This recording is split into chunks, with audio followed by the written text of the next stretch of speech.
जय हिंद साथियों, स्वागत है आपका self study classes with Sumit Jain YouTube channel और दोस्तों ऐप में। दोस्तों बहुत सारे स्टूडेंट को ऐप डाउनलोड नहीं करते बन रहा है या फिर कर भी लिया है तो कोर्स भी नहीं देख पा रहे हैं। तो मैं आज उनको बता दूं कि ये जो सेल्फ स्टडी क्लासेस इस प्रकार से जब आप प्ले स्टोर से करते हैं तो ये आपका वेल जो है आइकन उसमें लगा हुआ है ना। तो इस प्रकार से सेल्फ स्टडी क्लासेस आपको सर्च करना है और ऐसे आइकन में आपको ऐप मिलने वाला है। ठीक है, तो दोस्तों हम देखें कि प्ले स्टोर में आपको इस प्रकार से दिखेगा ये सेल्फ स्टडी क्लासेस। ठीक है, ये प्ले स्टोर में आपको सेल्फ स्टडी क्लासेस का ऐप दिखने वाला है।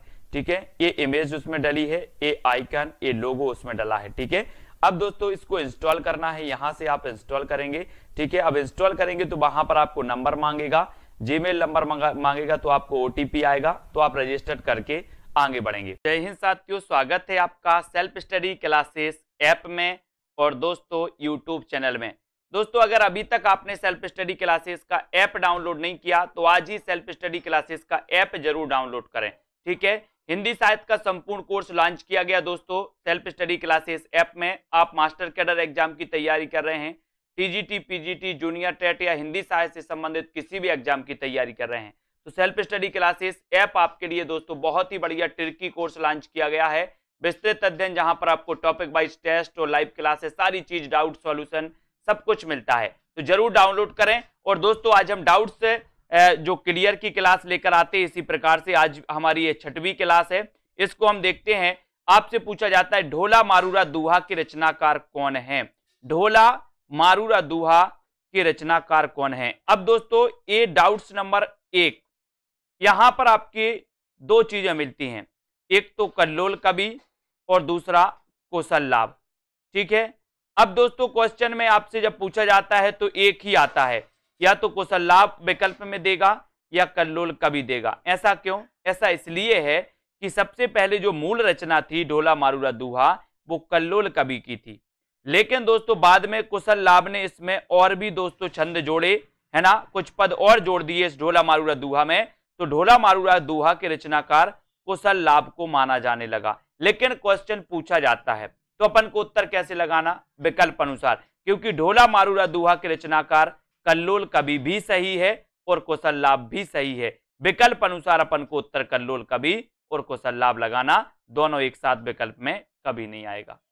ठीक है, तो ये डाउट्स नंबर 1 आपका क्लियर। दूसरा क्वेश्चन है दोस्तों, आप यहां पर कलम का जादूगर किसे कहा जाता है, यहां से क्वेश्चन आते हैं और दोस्तों कंफ्यूजन यहां से होता है भयंकर, है ना।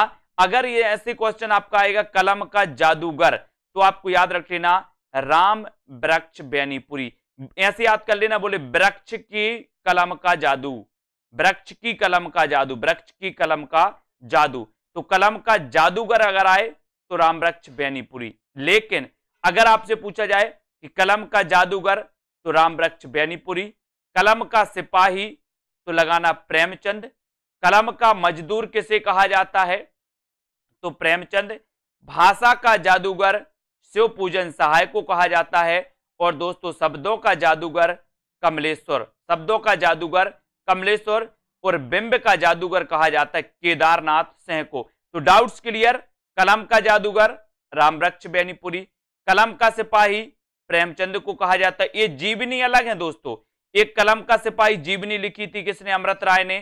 कलम का मजदूर जीवनी लिखी थी किसने? मदन गोपाल ने। लेकिन अगर कहा जाता है, ये आपसे पूछा जाए कि कलम का सिपाही किसे कहा जाता है तो आप बताओगे प्रेमचंद को। कलम का मजदूर किसे कहा जाता है तो प्रेमचंद को।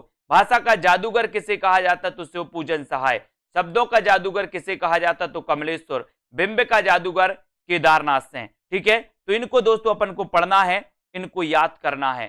ठीक है, और कलम का जादूगर पूछा गया था तो उत्तर होगा राम वृक्ष बेनीपुरी। क्वेश्चन कैसे भी आपसे पूछ लिया जाए आपको तैयार रहना है। ठीक है, अगला डाउट्स दोस्तों अपना है कवि सम्राट किसे कहा जाता है। दो क्वेश्चन यहां से बनते हैं, कौन कौन से? एक तो आपसे पूछा जाता है उपन्यास सम्राट किसे कहा जाता है, दूसरा क्वेश्चन आपसे पूछा जाता है कवि सम्राट किसे कहा जाता। तो दोनों में डाउट्स होता है कभी कभी। तो उपन्यास सम्राट अगर आपसे पूछा जाए तो आपको लगाना है प्रेमचंद, और अगर कवि सम्राट आपसे पूछा जाए तो आपको लगाना हरिऔध। हरिऔध ने दोस्तों नागरिक प्रचारिणी सभा में निःशुल्क सेवाएं दी थी, इसलिए वहां से इनको कवि सम्राट की उपाधि मिली थी। तो कवि सम्राट हरिऔध और उपन्यास सम्राट प्रेमचंद।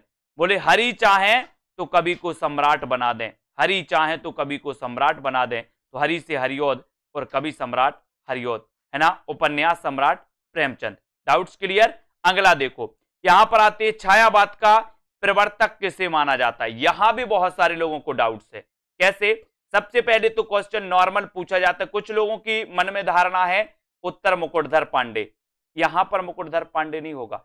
अगर क्वेश्चन ऐसा आता है कि छायावाद का प्रवर्तक किसे माना जाता है, तो आपका राइट आंसर हो जाएगा जयशंकर प्रसाद।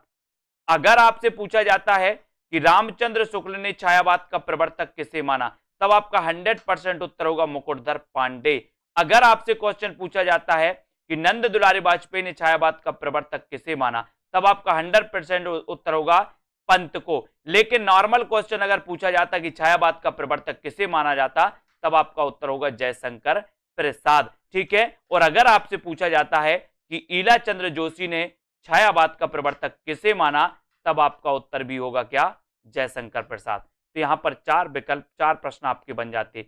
रामचंद्र शुक्ल ने किसे माना? मुकुटधर पांडे। नंदुलारी वाजपेयी ने किसे माना? पंत को।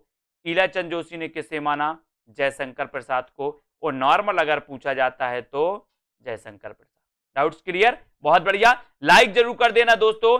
यहां पर देखो, राग गोविंद किसकी रचना है, या राग गोविंद की रचनाकार कौन है, ऐसा क्वेश्चन आपसे आता है।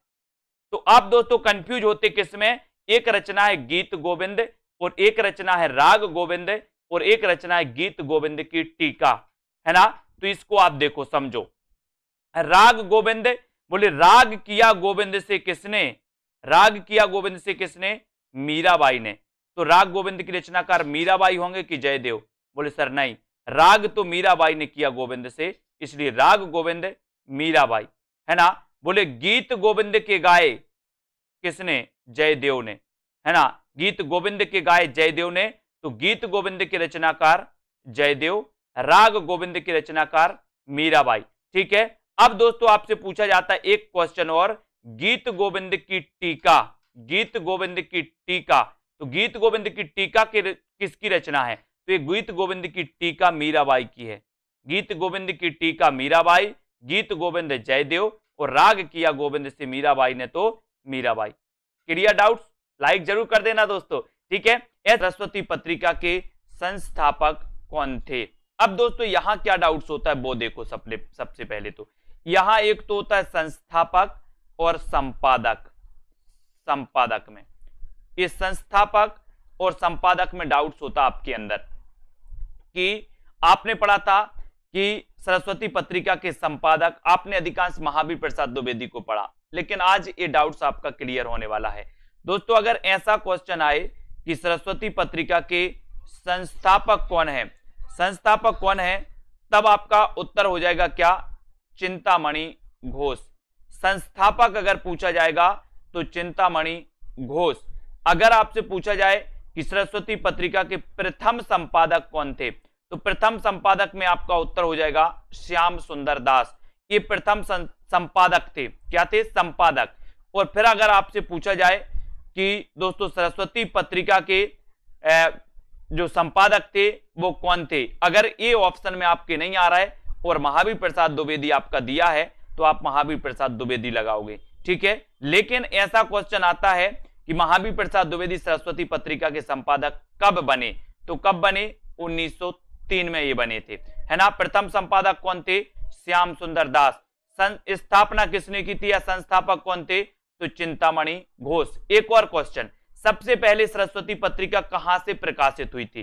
तो सबसे पहले दोस्तों एक काशी से प्रकाशित हुई थी। याद रख लेना, आपके ऑप्शन में प्रयाग आएगा, है ना, लेकिन ये सबसे पहले काशी में और फिर उसके बाद प्रयाग से। ठीक है। तो ये भी आपको याद रख लेना। तो सरस्वती पत्रिका के संस्थापक कौन थे? चिंतामणि घोष। डाउट्स नंबर 1 आपका क्लियर, है ना। अब दोस्तों यहां पर आप बात करते हैं कि प्रेम और रोमांस का कवि किसे कहा जाता है। डाउट्स नंबर 2, यहां पर कैसे? एक क्वेश्चन आपका पूछा जाता है छई रोमांस का कवि किसे कहा जाता है। दूसरा क्वेश्चन आपका पूछा जाता है प्रेम और रोमांस का कवि किसे कहा जाता है। दोनों में डाउट्स, छई रोमांस और प्रेम और रोमांस। ठीक है, तो इसको याद रख लेना दोस्तों कि प्रेम और रोमांस, प्रेम की बात आई तो बोले हमारे अंचल में भी प्रेम किया जाता है, अंचल में, है ना। और छई रोमांस का कवि कौन है, तो छई रोमांस का कवि कौन है, बच्चन। बोले बच्चन क्या करते हैं, बच्चन से बच्चे, बच्चे क्या करते, बोले छई रोमांस करते, छई रोमांस कौन करते, बच्चन। तो बच्चन से छई रोमांस के कवि कहलाते हैं, इन्हें कहा जाता है। और प्रेम और रोमांस का कवि कहा जाता है दोस्तों रामेश्वर शुक्ल अंचल को, है ना। इन्हें प्रेम और रोमांस का कवि कहा जाता है, याद रख लेना। डाउट्स नंबर 2 आपके यहां पर क्लियर हो जाता है ना। प्रेम और रोमांस का कवि रामेश्वर शुक्ल अंचल और छई रोमांस का कवि हरिवंश राय बच्चन, ठीक है। ओके, लाइक जरूर कर देना, अपने मित्रों तक ये सीरीज को जरूर दोस्तों शेयर करें। डाउट्स वाली सीरीज, हिंदी का स्टील किसे कहा जाता है, आपसे पूछा जाता है, तो आप क्या बताओगे, हिंदी का स्टील किसे कहा जाता है, बताइए। 4 विकल्प हैं, अगर आपसे उत्तर बन रहा है तो आपको जरूर बताना है। यहां से 2 क्वेश्चन आते दोस्तों, एक तो आता है एडिशन, हिंदी का एडिशन किसे कहा जाता है, और एक आता है हिंदी का स्टील किसे कहा जाता है, दोनों में कंफ्यूजन होता है। तो आपको कैसे याद रखना, हिंदी का स्टील, बोले सर हम स्टील के क्या लगवाएंगे, बाल लगवाएंगे, अपने जो बाल होते ना बाल स्टील के लगवाएंगे, काय के, स्टील के। तो अब आपसे कभी भी पूछा जाएगा कि हिंदी के स्टील किसे कहा जाता, तो स्टील से आपको याद आ जाएगा कि हम स्टील के बाल लगवाएंगे, तो बाल कृष्ण भट्ट को हिंदी का स्टील कहा जाता है। हिंदी का माउंटेन भी इन्हें कहा जाता है दोस्तों, बालकृष्ण भट्ट को, ठीक है। अब फिर आएगा आपका हिंदी का एडिशन किसे कहा जाता है, तो एडिशन कहा जाता है किसे, प्रताप नारायण मिश्र को। यहां पर आया सन, और सन का बोले सर बहुत प्रताप होता है, एक सन माने सूर्य, एक सन माने पुत्र, दोनों ही का प्रताप होता है, सूर्य का भी होता है और पुत्र का भी बहुत प्रताप होता है ना। तो एडिशन किसे कहा जाता, प्रताप नारायण मिश्र को, और स्टील किसे कहा जाता, बालकृष्ण भट्ट को। भूलना नहीं है, दोनों क्वेश्चन आते हैं, ठीक है। भारतेंदु प्रगेंदु, भारतेंदु प्रगेंदु किसे कहा जाता है, क्वेश्चन आपके लिए। अब यहां पर डाउट्स कैसा बनता है, यहां पर दोस्तों भारतेंदु आ जाता है, भारतेंदु, तो लोग क्या लगा देते हैं, भारतेंदु लगा देते हैं, आओ देखा ना ताओ, और लगा दिया भारतेंदु, नहीं लगाना। भारतेंदु प्रगेंदु कहा जाता है दोस्तों नाथूराम शर्मा शंकर को, है ना। ये डाउट्स आपको दूर करना है, भारतेंदु प्रगेंदु कहा जाता है किसे, नाथूराम शर्मा शंकर को। ये कुछ लोग लगा देते हैं भारतेंदु, जिन्होंने नहीं पढ़ा, अब आपने पढ़ दिया तो लगाना नहीं है। भारतेंदु प्रगेंदु की जो उपाधि है वो नाथूराम शर्मा शंकर की है ना। अगला डाउट्स देख लेते हैं, अगला डाउट है दोस्तों 20वीं सदी का बाणभट्ट किसे कहा जाता है, 20वीं सदी का बाणभट्ट। तो ये तो नॉर्मल क्वेश्चन है, सभी से बनेगा, 20वीं सदी का बाणभट्ट किसे कहा जाता है, तो आपको पता है दोस्तों वो किसे कहा जाता है, हजारी प्रसाद द्विवेदी को। नॉर्मल क्वेश्चन रखा गया आपके लिए, ठीक है। तो 20वीं सदी का बाणभट्ट आपसे पूछा जाएगा तो हजारी प्रसाद द्विवेदी। आपको पता है दोस्तों हजारी प्रसाद द्विवेदी की हिंदी साहित्य का आदिकाल, हिंदी साहित्य का उद्भव और विकास, है ना, हिंदी साहित्य की भूमिका, इन्होंने ये 3 बहुत ही श्रेष्ठ ग्रंथ लिखे। कबीर नामक दोस्तों इन्होंने ग्रंथ भी लिखा, एक रचना की इन्होंने कबीर नामक, है ना। ये सारी की सारी चीजें आपको याद करनी है और इसी प्रकार से बने रहना डाउट्स वाली क्लास में। तो श्रृंगार काल किसने कहा, अब यहां से 2 क्वेश्चन पूछे जाते दोस्तों, कंफ्यूज होते लोग कि श्रृंगार काल मिश्र बंधु ने कहा या दोस्तों विश्वनाथ ने कहा, है ना, विश्वनाथ प्रसाद ने कहा। यहां पर आपको कंफ्यूजन होता है, ये विश्वनाथ, ठीक है।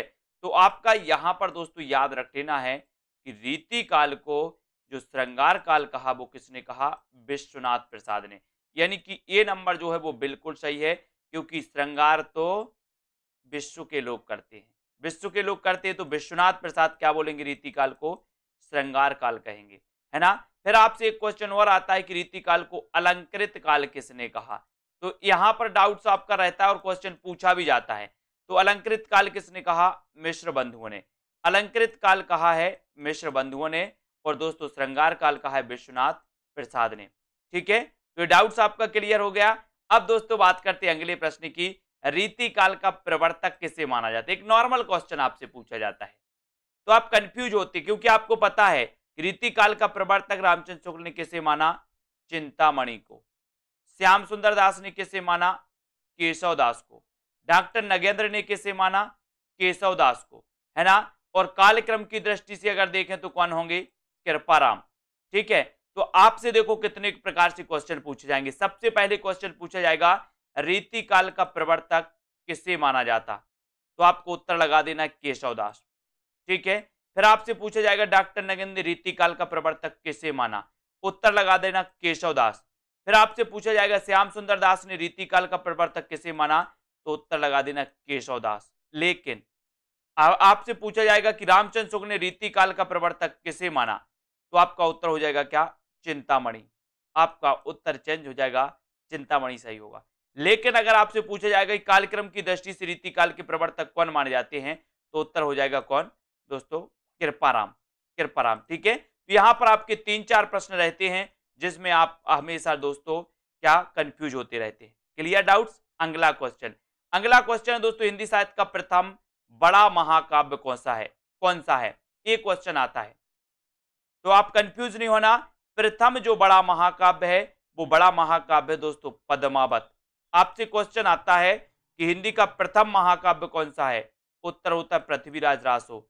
लेकिन आपसे क्वेश्चन आता है कि हिंदी का प्रथम प्रमाणिक महाकाव्य कौन सा है, तो पद्मावत। हिंदी का प्रथम बड़ा महाकाव्य कौन सा है, तो पद्मावत, है ना। खड़ी बोली का प्रथम महाकाव्य कौन सा है, तो प्रिय प्रवास, है ना। ये भी आपको याद रख लेना। तो यहां से याद रख लेना दोस्तों, हिंदी का प्रथम महाकाव्य पृथ्वीराज रासो, रचनाकार चंद्रवरदाई। हिंदी का प्रथम प्रमाणिक महाकाव्य पद्मावत, रचनाकार जायसी, है ना। हिंदी खड़ी बोली का प्रथम महाकाव्य प्रिय प्रवास, रचनाकार हरिऔध। हरिऔध। ठीक है, ये भी आपको याद रख लेना। यहां से आपके जो क्वेश्चन है वो क्या हो जाती है, क्लियर। ये डाउट्स वाले प्रश्न आपसे पूछे जाते हैं। अगला क्वेश्चन, अनित्य किसकी रचना है, अनित्य रचना बताना है दोस्तों।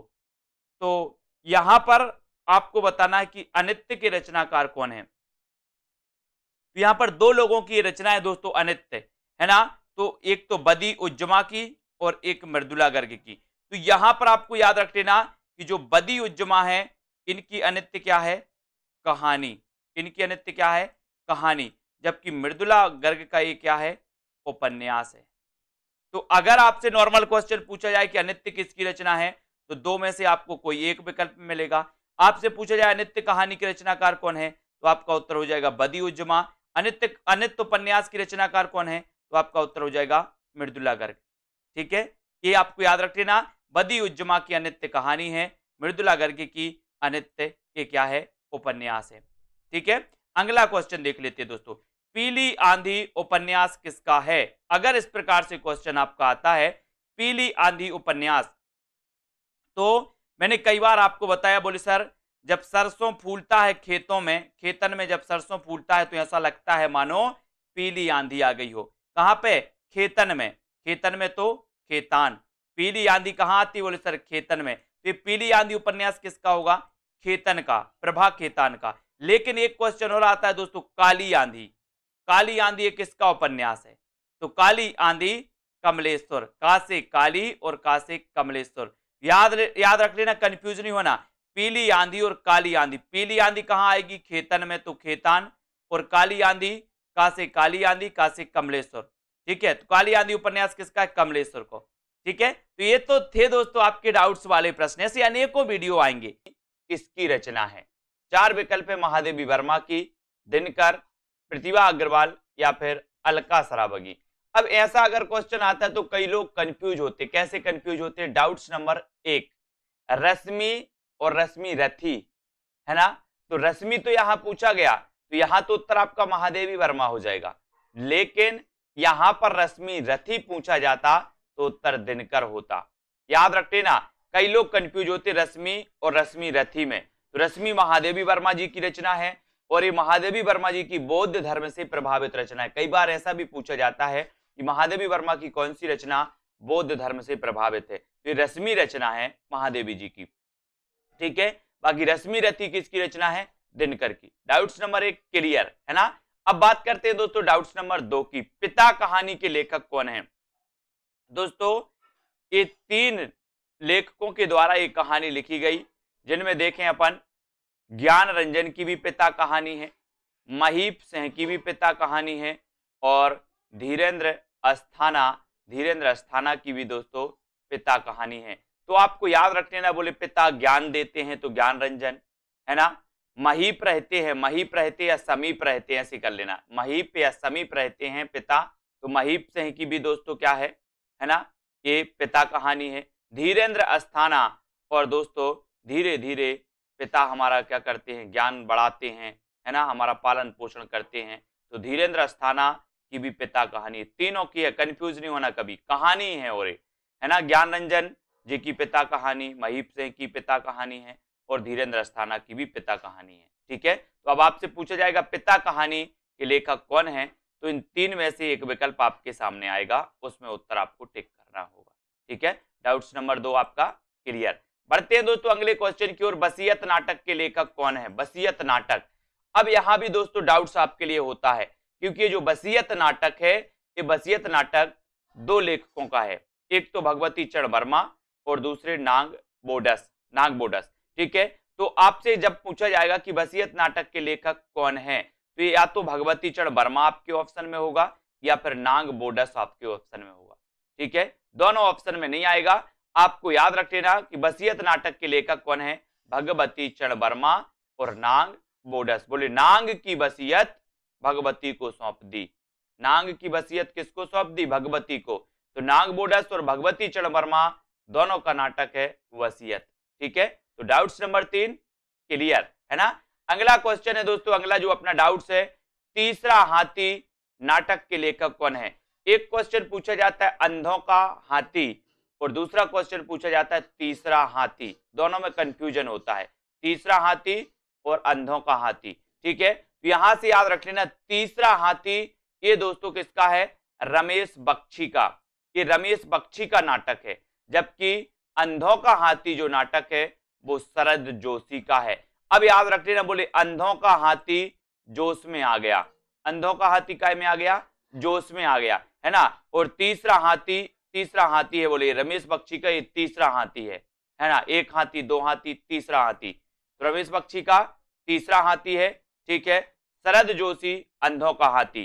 ठीक है, तो क्लियर। डाउट्स नंबर आपसे पूछा जाएगा तीसरा हाथी के रचनाकार कौन है, तो आप उत्तर लगा देना रमेश बख्शी।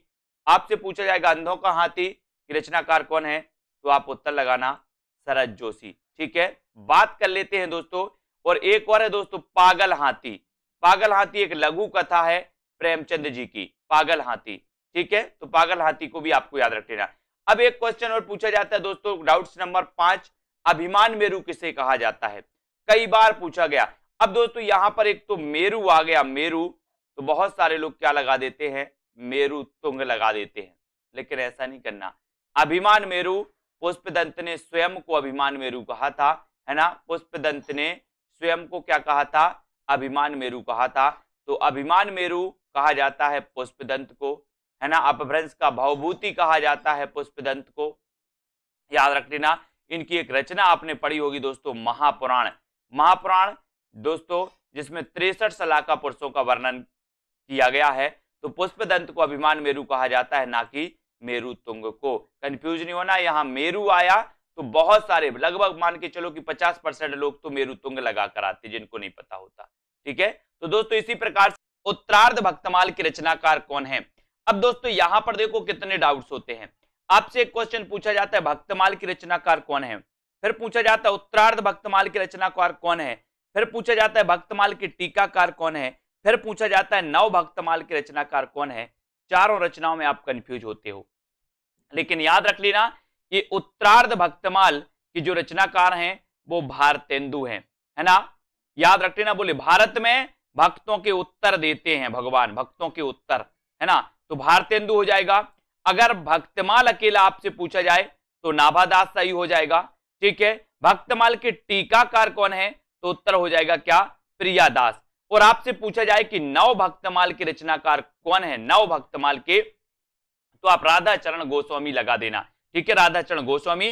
तो आपके 4 प्रश्न यहां से बनते हैं। भक्तमाल के रचनाकार नाभादास, उत्तरार्ध भक्तमाल के रचनाकार भारतेंदु, है ना। फिर आपसे पूछा जाता है भक्तमाल के टीकाकार प्रियादास, नव भक्तमाल के रचनाकार कौन है, तो राधा चरण गोस्वामी। ठीक है, डाउट्स नंबर 1 क्लियर। दूसरी बात करते महापात्र किसे कहा जाता है, तो महापात्र आपको बताना है दोस्तों निराला, नरहरि बंदीजन, रहीम या फिर विद्यापति में से। तो यहां पर जो डाउट्स नंबर आपका 2 है, क्या डाउट्स होता है, जिनने नहीं पढ़ा वो महापात्र को सीधे सीधे लगा के आते हैं क्या? निराला। लेकिन आपको पता है कि निराला को महापात्र नहीं महाप्राण कहा जाता है।